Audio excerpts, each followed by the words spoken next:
Inilah 7 nubuatan tentang kedatangan Yesus dalam Alkitab. Kedatangan Yesus Kristus ke dalam dunia sudah dinubuatkan oleh para nabi ribuan tahun sebelum kelahiran Yesus betul-betul terjadi. Fakta Israel menyajikan 7 fakta nubuatan dalam Alkitab Perjanjian Lama dan penggenapannya dalam Alkitab Perjanjian Baru.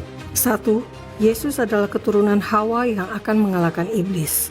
Ketika Adam dan Hawa jatuh dalam dosa, Tuhan langsung menjanjikan kemenangan. Dalam Kejadian 3 ayat 15, Elohim berkata, "Aku akan mengadakan permusuhan antara engkau dan perempuan ini, antara keturunanmu dan keturunannya. Keturunannya akan meremukkan kepalamu dan engkau akan meremukkan tumitnya." Hal ini digenapi dalam 1 Yohanes 3 ayat 8. Untuk inilah anak Elohim menyatakan dirinya, yaitu supaya ia membinasakan perbuatan-perbuatan iblis itu. Yesus datang untuk mengalahkan iblis melalui kematian dan kebangkitan Yesus.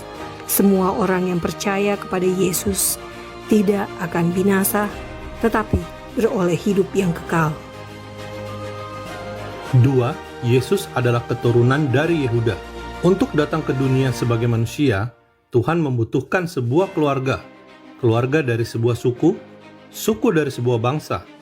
Untuk itulah Tuhan memilih bangsa Israel sebagai jalur kedatangan Yesus, Tuhan dan Juru Selamat, sekaligus Raja orang Yahudi. Yesus lahir dari suku Yehuda. Hal ini menggenapi nubuatan yang disampaikan dalam Kejadian 49 ayat 10, tongkat kerajaan tidak akan beranjak dari Yehuda, ataupun lambang pemerintahan dari antara kakinya, sampai dia datang yang berhak atasnya, maka kepadanya akan takluk bangsa-bangsa. Matius 2 ayat 2 menulis tentang orang Majus yang menulis Yesus sebagai Raja orang Yahudi. Dalam Yohanes 7 ayat 42 tertulis, Mesias berasal dari keturunan Daud dan dari kampung Betlehem, tempat Daud dulu tinggal. 3. Yesus lahir dari perempuan perawan dan disebut Immanuel. Salah satu nubuatan paling penting tentang Yesus adalah dari Yesaya 7 ayat 14. Sebab itu, Tuhan sendirilah yang akan memberikan kepadamu suatu pertanda. Sesungguhnya, seorang perempuan muda mengandung dan akan melahirkan seorang anak laki-laki, dan ia akan menamakan dia Immanuel. Dalam Alkitab terjemahan King James, ditulis Virgin, yang berarti perawan. Maria, ibu biologis Yesus, memang belum menikah saat mengandung Yesus dalam rahimnya.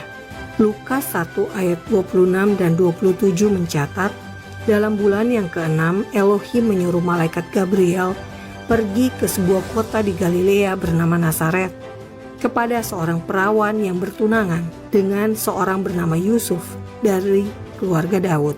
Nama perawan itu Maria. Yesaya lahir pada tahun 740 sebelum Masehi. Hampir 700 tahun sebelum Yesus lahir di Betlehem pada tahun 4 sebelum Masehi. Yesaya 7 ayat 14 juga menyebutkan nama yang dikandung perawan itu akan dinamakan Immanuel. Matius 1 ayat 20-23 menjelaskan Yusuf, tunangan Maria, diberikan mimpi oleh Tuhan sebagai cara mengonfirmasi bahwa kehamilan Maria adalah karena Tuhan sendiri. Dalam mimpi, malaikat berkata, nama anak itu adalah Yesus dan disebut Immanuel. 4. Yesus lahir di Betlehem. Tetapi engkau, hai Betlehem Efrata, hai yang terkecil di antara kaum-kaum Yehuda, daripadamu akan bangkit bagiku seorang yang akan memerintah Israel, yang permulaannya sudah sejak purbakala, sejak dahulu kala.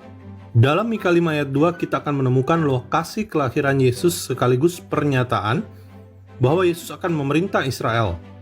Kelahiran Yesus sudah digenapi, tetapi Yesus sebagai Raja Israel baru akan digenapi pada saat kerajaan 1000 tahun kelak. Matius 2 ayat 1, sesudah Yesus dilahirkan di Betlehem di tanah Yudea pada zaman Raja Herodes, datanglah orang-orang Majus dari timur ke Yerusalem.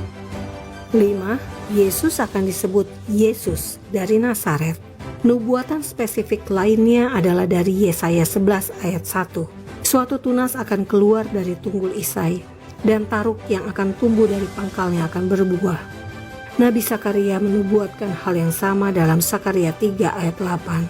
Sebab sesungguhnya aku akan mendatangkan hambaku, yakni Sang Tunas. Saudara, Tunas dalam bahasa Ibrani disebut Netzer, akar kata dari Nazaret. Hal ini digenapi dengan pengakuan Yesus Kristus sendiri saat menyatakan dirinya kepada Paulus dalam perjalanan ke Damsyik. Kisah Para Rasul 22 ayat 8. Jawabku, siapakah engkau Tuhan? Katanya, akulah Yesus orang Nazaret yang kau aniaya itu. Matius menulis, dan orang banyak itu menyahut, inilah Nabi Yesus dari Nazaret di Galilea. 6. Yesus datang untuk menyampaikan kabar baik. Kedatangan Yesus Kristus ke dunia adalah rahmat Tuhan seperti yang dinubuatkan Nabi Yesaya dalam Yesaya 61 ayat 1-2. Roh Tuhan Elohim ada padaku, oleh karena Tuhan telah mengurapi aku. Ia telah mengutus aku untuk menyampaikan kabar baik kepada orang-orang sengsara dan merawat orang-orang yang remuk hati, untuk memberitakan pembebasan kepada orang-orang tawanan dan kepada orang-orang yang terkurung kelepasan dari penjara, untuk memberitakan tahun rahmat Tuhan dan hari pembalasan Elohim kita, untuk menghibur semua orang yang berkabung. Firman Tuhan melalui Nabi Yesaya itulah yang dibacakan Yesus pertama kali, dan Yesus sendiri menyatakan nubuatan Yesaya tersebut sudah tergenapi. Lukas 4 ayat 20-21. Kemudian ia menutup kitab itu, memberikan kembali kepada pejabat, lalu ia duduk.